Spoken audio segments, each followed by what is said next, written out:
اینجا پلکان شرقی آپاداناست که هیئت‌هایی از ملل‌های مختلف تحت در واقع قلمرو پادشاه با هدایای مختلف به حضورشون میرسن. اینو ببینین، اینجا فکر میکنم باید از کشورهای از اون نواحی آفریقایی باشن که این حیوان رو به عنوان پیشکش آوردن و یکیشون کفش نداره، 3 نفرن، اون دوتای دیگه صندل پاشون. بعد اینم که خودش باید از مربوط به دربار باشه، مربوط به ایران باشه، چون کلاهش، ریشش اینا مشخصه که خیلی شبیه اون سربازای ماد هست.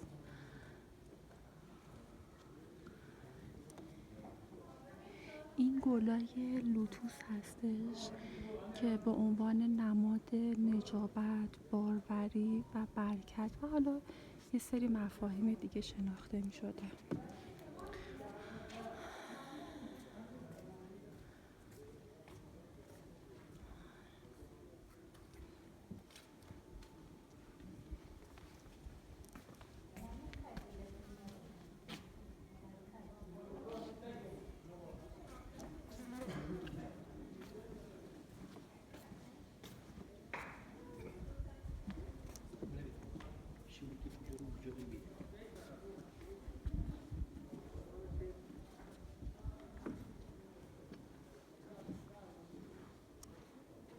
این سه تا هم باید هر کدوم از یک کشور خاص باشن، چون لباسشون شبیه همه، که فکر میکنم باید هندی باشن و ادویه آورده باشن برای شاه.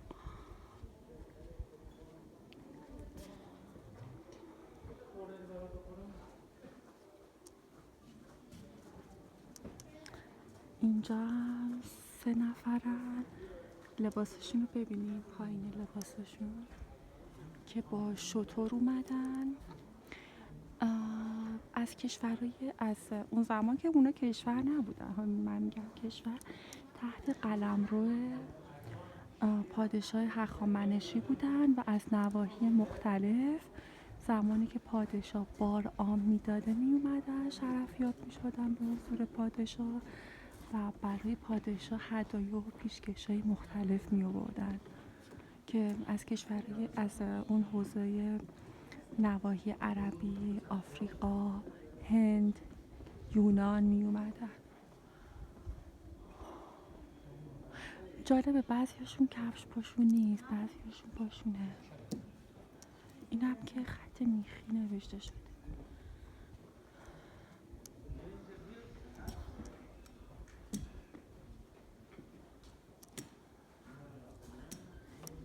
اینا با اسب اومدن. این هم یه چیز خاصی آورده، نمیدونم کجاییه.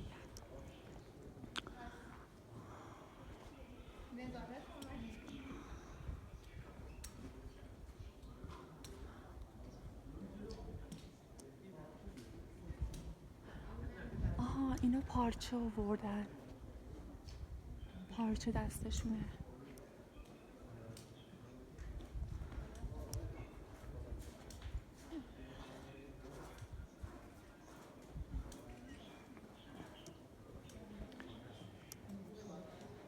فکر میکنم اینا هندیان که ادویه آوردن یا نه.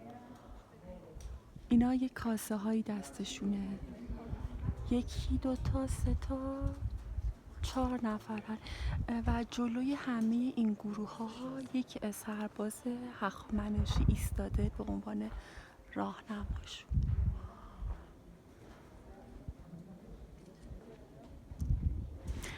اینا توی 3 طبقه از اون نواحی تحت سلطه‌شونن.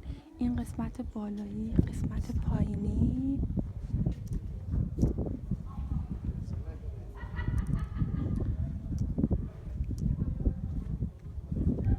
آره، و این قسمت سومشه.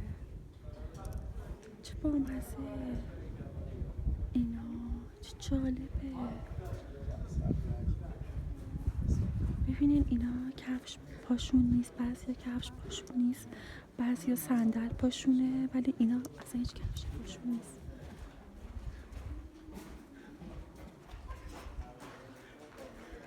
من درست نمیدونم کدوم مربوط به کدوم کشوره، ولی لباساشون، ظاهراشون خیلی با هم فرق داره. اینا سال اینجا اینا می توی خط وایسیدن. گوش کن. از کشورهای دیگه یکی بوسان بره شام می‌ورده، یکی کاسه کلام می‌ورده، یکی دو بره شام می‌ورده. یه از توی مسیح یکی مثلا شام می‌ورده.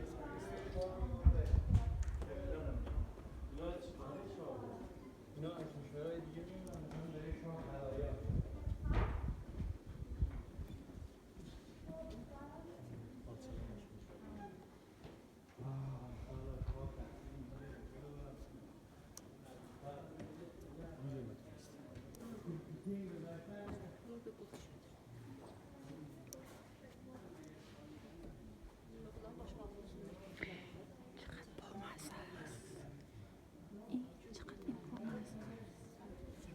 اینو فکر میکنم من دیدم تو آثارشون، چه که این کشور هر جا هست چه آثار خوشگلی دارن. این جالبه.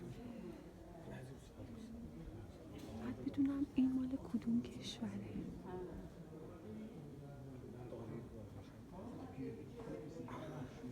یه مقدار ظاهرشونم شبیه سربازای هخامنشی، فقط کلاهشون فرق میکنه، یه حالت چکمه پاشونه، شاید ایلامیا باشه.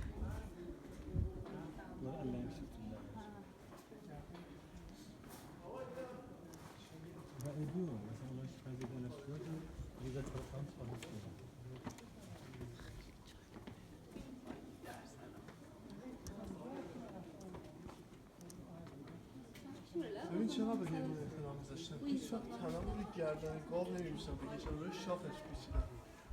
یعنی خیلی مهمه. هیچ وقت روی گردنش نمی‌شینن، بکشن روی شاخش. گوشون بود. این هم یه حیوانیه ولی نمیدونم چی. خانم یه عکس از ما می‌ندازید؟ بله